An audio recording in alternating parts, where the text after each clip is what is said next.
بسم اللہ الرحمن الرحیم۔ اعوذ باللہ من الشیطان الرجیم، بسم اللہ الرحمن الرحیم۔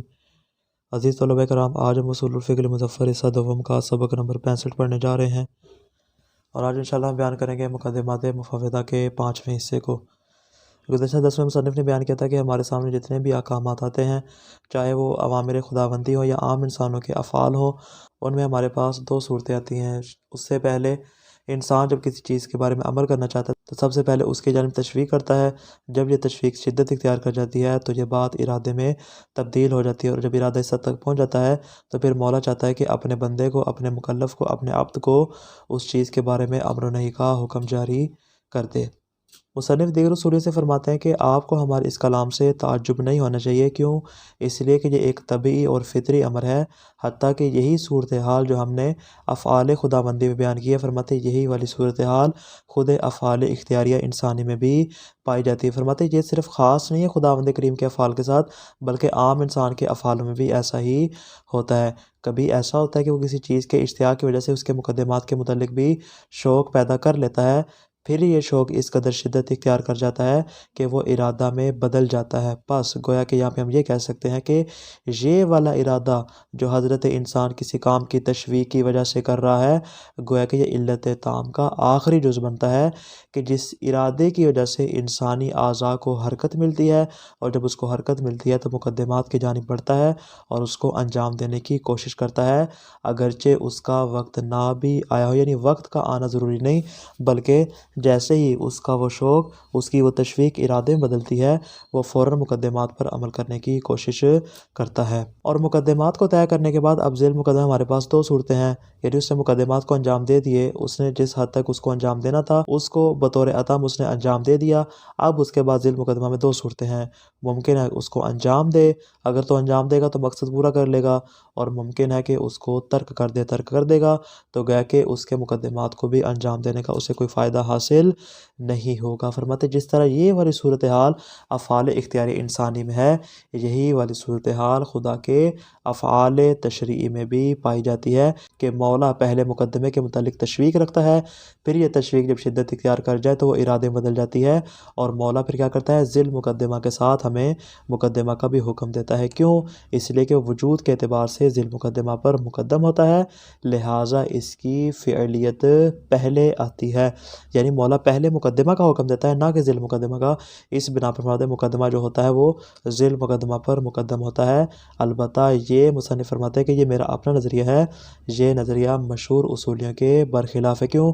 اصولی کہتے ہیں کہ پہلے ہمیشہ ذیل مقدمہ واجب ہوتا ہے، اور ذیل مقدمہ کے بعد مولا اس کے مقدمات کو واجب کرتا ہے، جبکہ مصنف کہتے ہیں ایسا ہوتا نہیں ہے۔ مقدمات مفوضہ میں پہلے مقدمہ واجب ہوتا ہے اور اس کی فعلیت آتی ہے، جب وہ فعلی ہو جاتا ہے اس کے بعد پھر جب ذیل مقدمہ کا وقت آتا ہے تو اسی وقت میں اس ذیل مقدمہ کو انجام دیا جائے گا۔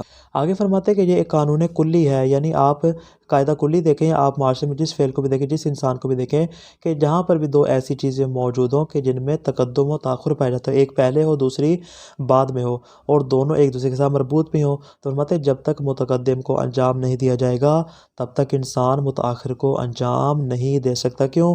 اس لیے کہ اس متاخر تک، اس بعد والے تک پہنچنے کا جو راستہ ہے وہ پہلے والے اور متقدم سے ہو کر ہی جاتا ہے۔ لہٰذا جو انسان چاہتا ہے کہ وہ ذیل مقدمہ کی تشویق رکھتا ہے اور اس کو انجام دینا بھی چاہتا ہے، تو اس کو چاہیے کہ وہ مرحلہ وار سفر کرے گا، وہ تدریجاً سفر کرے گا، آہستہ آہستہ پہلے اس کے مراحل طے کرے گا، اس کے تمام مقدمات کو بجا لائے گا، جب مقدمات مکمل ہو جائیں گے پھر وہ آخرکار ذیل مقدمہ کے انجام تک پہنچ جائے گا۔ فرماتے اس کی مثال ایسے ہی ہے جیسا کہ مراتب علم کی صورتحال ہوتی ہے، جیسا کہ علم کے درجات ہوتے ہیں کہ انسان پہلے درجے سے دوسرے پہ، دوسرے سے تیسرے پہ کرتے کرتے حتیٰ کہ علم کے اعلیٰ مراتب اور اعلیٰ درجات تک پہنچ جاتا ہے۔ تو یہ جو سفر طے ہوتا ہے تدریجاً طے ہوتا ہے۔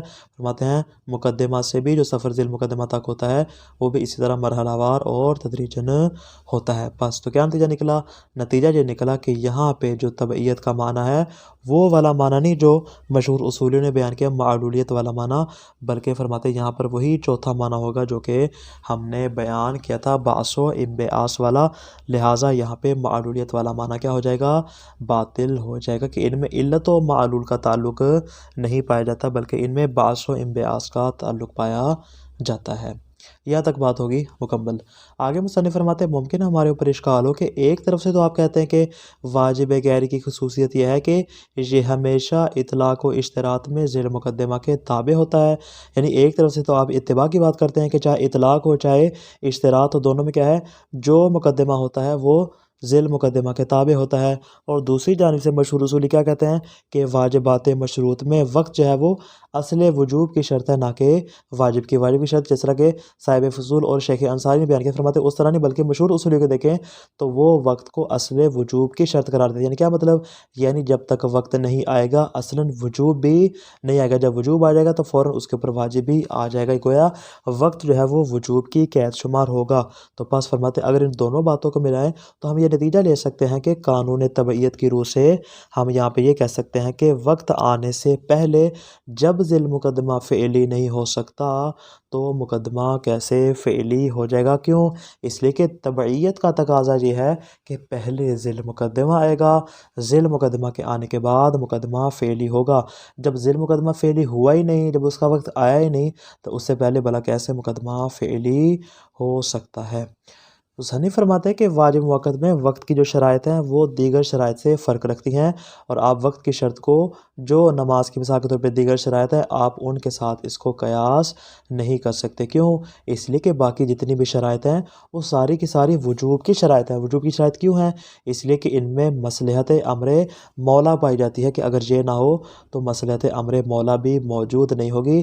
کیوں؟ اس لیے کہ مصلحت امر مولا اسی بات میں ہے کہ ہم ان شرائط کو وجوب کے لیے قرار دیں، لیکن چونکہ مولا کی مصلحت اس وقت میں دخالت نہیں رکھتی لہٰذا فرماتے ہیں کہ ہم اس کو وجوب کی شرط بھی قرار نہیں دے سکتے، اور اس کی صورتحال جو ہے باقی شرائط سے ممتاز اور جدا ہو جائے گی۔ لیکن فرماتے ہیں خود امر مولا میں اگرچہ مصلحت دخالت نہیں رکھتی لیکن جو مأمور بہ ہے اس کی مصلحت میں یہ بہرحال ضرور دخالت رکھتی ہے۔ چونکہ یہ مأمور بہ بھی دخالت رکھتی ہے لہٰذا ہم اس کو وجوب کی بجائے واجب کی قید قرار دیتے ہیں۔ البتہ مصنف فرماتے ہیں کہ آپ کے ذہن میں ایک بات رہے کہ ہم صاحب فصول اور شیخ اعظم انصاری کی طرح وقت سے قبل وجوب کی فعلیت کے قائل نہیں ہیں بلکہ ہم اس کو مفروض الوجود قرار دیتے ہیں۔ یعنی کیا مطلب؟ یعنی اس کے آنے سے پہلے ہی ہم اس کے وجود کو فرض کر لیتے ہیں۔ یعنی کیا مطلب؟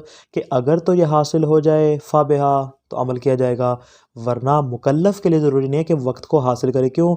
اس لیے کہ وقت ایسی قید ہے کہ جس کو حاصل کرنا مکلف کے لیے ضروری نہیں ہے بلکہ جیسے ہی وقت اس کو خود بخود حاصل ہو جائے گا عمل اس کے اوپر کیا ہو جائے گا؟ واجب ہو جائے گا۔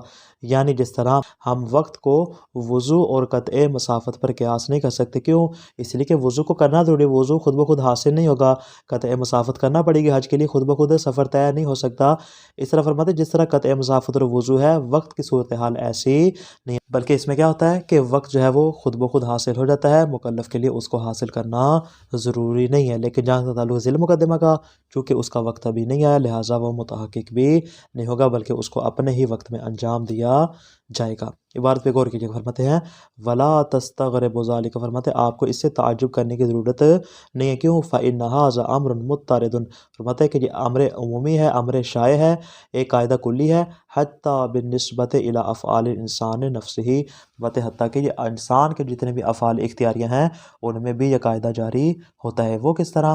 فرماتے ہیں اس طرح کہ فإنه اذا اشتاق الی فعل شیء اشتاق الی مقدماته، طبعا کہ جب حضرت انسان کسی چیز کے بارے میں مشتاق ہوتا ہے تو بالطبع اس کے مقدمات کا بھی مشتاق ہوتا ہے۔ وَلَمَّا كَانَتِ الْمُقَدِّمَاتُ مُتَقَدِّمَةً بِالْوُجُودِ زَمَانَ لَازِيهَا فَإِنَّ الشَّوْقَ إِلَى الْمُقَدِّمَاتِ يَشْتَدُّ حَتَّى يَبْلُغَ دَرَجَةَ الْإِرَادَةِ الْحَتْمِيَّةِ الْمُحَرِّكَةِ لِلْعَضْلَاتِ فَيَفْعَلُهَا، فرماتے ہیں کہ جب یہ والے مقدمات وجود کے اعتبار سے اپنے ذیل مقدمہ پر مقدم ہوتے ہیں تو فرماتے ہیں مقدمات کی جانب جو انسان کا شوق ہے، جو تشویق ہے، جیسے یہ شدید ہو جائے گی، اس میں شدت آ جائے گی، یہاں تک کہ یہ تشویق ارادے کے مقام تک پہنچ جائے۔ ارادہ بھی کیسا ہو؟ الارادۃ الحتمیہ، حتمی ارادہ ہو، اور یہ ایسا ارادہ ہو کہ المحرکۃ للعضلات، کہ جو انسان کے اعضاء کو حرکت دینے والا ہو۔ پس جب یہ انسان کو مجبور کر دے کہ ہاں تمہیں اس کام کو انجام دینا چاہیے، فیفعلھا، انسان اپنی جگہ سے اٹھتا ہے اور ان مقدمات کو انجام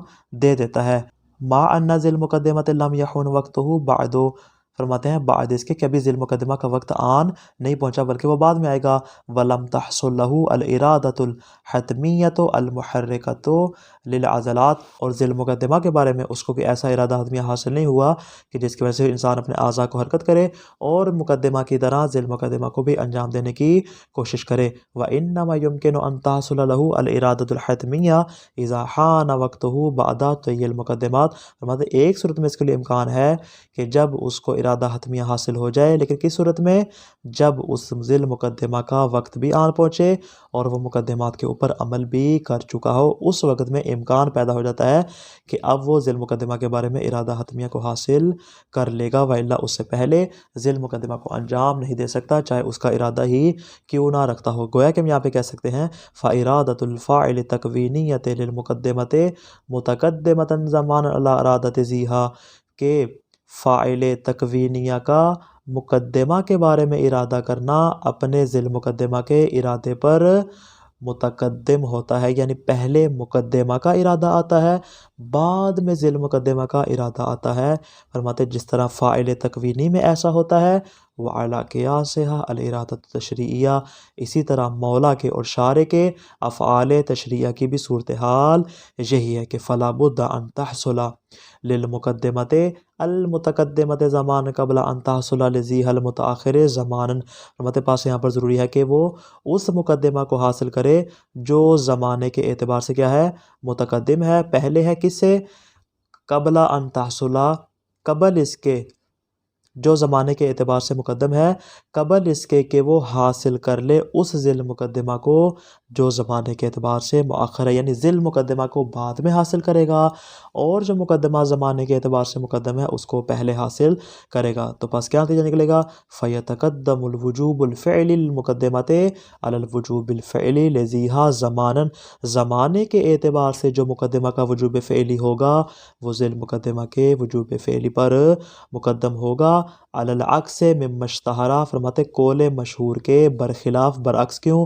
قول مشہور والے کیا کہتے تھے؟ وہ کہتے تھے پہلے ذی المقدمہ کا وجوب ہے بعد میں مقدمہ کا، لیکن یہاں پہ مصنف فرماتے ہیں کہ نہ، پہلے جو وجوب فعلی ہوگا وہ مقدمہ کا ہوگا، بعد میں ذی المقدمہ کا ہوگا، ولا محظور فیہ، اس میں کسی کو کوئی اشکال نہیں، کوئی اعتراض نہیں، بل هو المتعین، بلکہ مقدمات مفوضہ کے بعد میں ہم یقینی طور پہ اس بات کو ثابت کر سکتے ہیں کہ مقدمہ کا وجوب ذی المقدمہ کے وجوب سے پہلے آتا ہے۔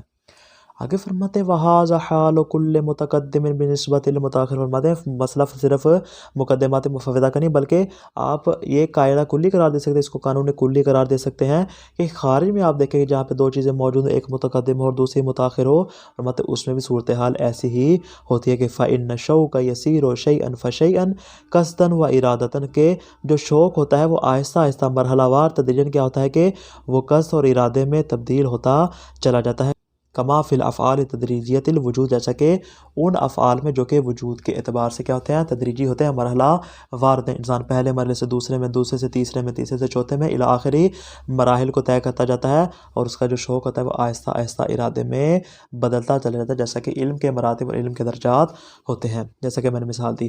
آگے فرماتے وَقَدْ تَقَدَّمَ مَعْنَا تَبْعِیَّةِ وُجُوبِ الْمُقَدِّمَةِ لِوُجُوبِ ذِیھَا فَلَا نُعِیدُ، فرماتے ہیں کہ مقدمہ کا ذی المقدمہ کے تابع ہونے کو جو ہم نے تقریباً 4 طرح کے معنی بیان کیے تھے، ان میں سے فرماتے ہیں جو ہم نے معنی بیان کیا تھا چوتھا والا معنی، مصنف فرماتے ہیں وہ معنی پہلے بیان ہو چکا ہے، فلا نعید، ہم اس کا اعادہ نہیں کریں گے، تکرار نہیں کریں گے، وقلنا، فقط ہم اتنا کہیں گے کہ انہ لیس معناہ معلولیتہ لوجوب ذی المقدمۃ وتبعیت لہ وجودا، کہ اس تبعیت کا معنی یہ نہیں ہے کہ جو مقدمہ ہے وہ ذی المقدمہ کے لیے معلول قرار پا رہا ہو اور وجود کے اعتبار سے اس کے تابع ہو، کما اشتہر علی لسان اصولین، جیسا کہ ہم نے بیان کیا تھا کہ اصولی کے نزدیک جو تیسرا معنی مشہور ہے وہ ایسا ہی ہے۔ مصنف فرماتے کہ وہاں پر بھی ہم نے اس کو باطل کیا تھا، یہاں پر بھی اس کو قبول نہیں کرتے۔ آگے فرماتے فَإِن قُلْتَ، اگر ہمارے اوپر اشکال کرنے والا کہے کیا کہ اِنَّ وُجُوبَ الْمُقَدِّمَةِ تَابِعٌ لِوُجُوبِ ذِي الْمُقَدِّمَةِ اطلاقاً و اشتراطا، کہ آپ نے خود واجب غیر مقدمہ کی جو خصوصیات بیان کی، اس میں آپ نے کہا تھا کہ جو مقدمہ کا وجوب ہوتا ہے وہ ذیل مقدمہ کے وجوب کے تابع ہوتا ہے، اطلاق میں بھی اور اشتراط میں بھی۔ فرماتے یہ بات آپ نے پہلے بیان کر دی کہ طبعیت کا تقاضا کیا ہے کہ مقدمہ جو ہے وہ اطلاق میں بھی اور اشتراط میں بھی اپنے ذیل مقدمہ کی اتباع کرے۔ وَلَا شَكَّ فِي أَنَّ الْوَقْتَ عَلَى الرَّأْيِ الْمَعْرُوفِ شَرْطٌ لِوُجُوبِ ذِي الْمُقَدِّمَةِ، مطلب اس میں کوئی شک نہیں کہ جو وقت ہوتا ہے وہ ذیل مقدمہ کے وجوب کی شرط قرار پاتا ہے، اس کو ہم واجب کی شرط قرار نہیں دیں بلکہ ہم اس کو وجوب کی شرط قرار دیتے ہیں قول مشہور کی بنا پر۔ تو فرماتے ان دونوں باتوں کو ملا تمہارے پاس کیا نتیجہ جاتا ہے؟ نتیجہ یہ آتا ہے کہ فَيَجِبُ أَن يَكُونَ أَيْضًا وُجُوبُ الْمُقَدِّمَةِ مَشْرُوطًا بِهِ قَضَاءً لِحَقِّ الطَّبْعِیَّةِ، فرماتے حق طبعیت کا تقاضا یہ ہے کہ یہاں پہ ہم مقدمہ کو بھی اسی کے ساتھ مشروط قرار دے دے۔ کیا مطلب؟ فرماتے ہیں کہ جب ہم وجوب ذیل مقدمہ کے ساتھ وقت کی قید لگا رہے ہیں تو چونکہ مقدمہ ذیل مقدمہ کی اتباع میں ہوتا ہے تو اس اتباع کا تقاضا یہ ہے کہ ہم مقدمہ کو بھی وقت کے ساتھ مشروط قرار دیں۔ گویا کہ یہاں پہ ہم یہ کہیں گے کہ جس طرح جو وجوب نماز ہے وہ وقت کے آنے کے بعد حاصل ہوتا ہے، ویسے اس کے جتنے مقدمات ہیں وہ بھی وقت داخل ہونے کے بعد آپ کو حاصل ہوں گے، اس سے پہلے حاصل نہیں ہو سکتے۔ فرماتے اگر کوئی ہمارے اوپر یہ اشکال کرے تو قل، تو ہم اس کے اشکال کے جواب میں کیا کہیں گے؟ ان الوقت علی التحقیق لیس شرطا للوجوب، آپ یہ جو کہہ رہے ہیں کہ وقت جو ہے وہ وجوب ذیل مقدمہ کی شرط ہے، فرماتے قول حق تو یہی ہے کہ یہ وجوب ذیل مقدمہ کی شرط قرار نہیں پاتا۔ کیا مطلب؟ بے معنی انہ دخیل فی مصلحت الامر کالاستطاعت بنسبت الی وجوب الحج، بے معنی انہ دخیل فی مصلحت الامر، البتہ اس معنی میں نہیں کہ جس طرح ہم استطاعت کو حج کے وجوب میں شرط قرار دیتے ہیں، فرماتے ہیں کہ اس کو آپ استطاعت اور دیگر شرائط کے اوپر قیاس نہیں کر سکتے۔ لیس شرط، فرماتے ہیں اس طرح شرط نہیں ہے، یعنی آپ اس کو خود امر مولا کی شرط قرار نہیں دے سکتے اس طرح کہ یہ مصلحت امر اس میں داخل ہو۔ فرماتے ایسا نہیں ہے تو پھر کیا ہے؟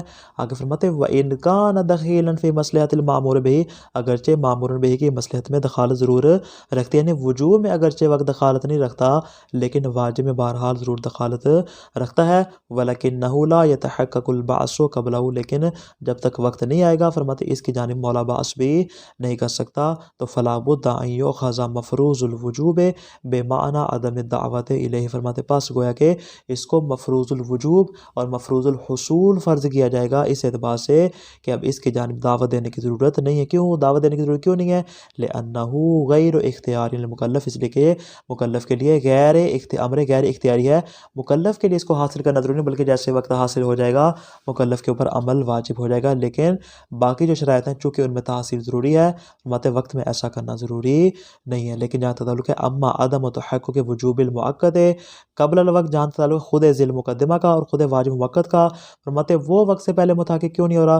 اس لیے کہ فَلِامْتِنَاعِ الْبَعْثِ قبل الوقت، اس لیے کہ چونکہ اس میں شرط پائی جاتی ہے وقت کی، تو جب تک وقت نہیں آ جاتا تب تک اس کی جانب مولا بعث بھی نہیں کر سکے گا۔ تو خلاصہ کیا ہوا آج کے درس کا کہ مصنف کا کلام تعجب خیز نہیں ہے بلکہ یہ امر طبیعی اور فطری ہے۔ جس طرح انسان افعال اختیاریہ میں بالطبع کسی چیز کا شوق رکھتا ہے تو اس کو قبل از وقت انجام دیتا ہے، اسی طرح فرماتے ہیں افعال تکوینیہ کی مانند خدا کے افعال تشریعیہ بھی ہوتے ہیں کہ ذیل مقدمہ کے ضمن میں خدا مقدمہ کی جانب تشریع کرتا ہے، پس متأخر تک پہنچنے کے لیے ہمیں ہر حال میں متقدم سے گزرنا پڑتا ہے۔ اور مصنف نے یہ بھی فرمایا کہ ہمارے نزدیک معلولیت والا معنی باطل ہے اور چوتھا معنی ہمارے نزدیک ثابت ہو جائے گا۔ اشکال ہمارے اوپر ہو سکتا ہے کہ ایک طرف سے آپ طبیعت کے قائل ہیں جبکہ دوسری طرف سے آپ ذیل مقدمہ سے پہلے مقدمہ کی فعلیت کے قائل ہیں۔ مصنف اس اشکال کا جواب دیتے ہیں کہ وقت دیگر شرائط سے فرق رکھتا ہے کہ آپ اس کو وجوب کی شرط قرار نہیں دے سکتے بلکہ یہ واجب کی شرط ہے، اور واجب کے اعتبار سے ہم اس کو مفروض الحصول قرار دیں گے کہ اس کا حاصل کرنا مکلف کے اوپر ضروری اور واجب نہیں ہوگا۔ والسلام علیکم ورحمۃ اللہ وبرکاتہ۔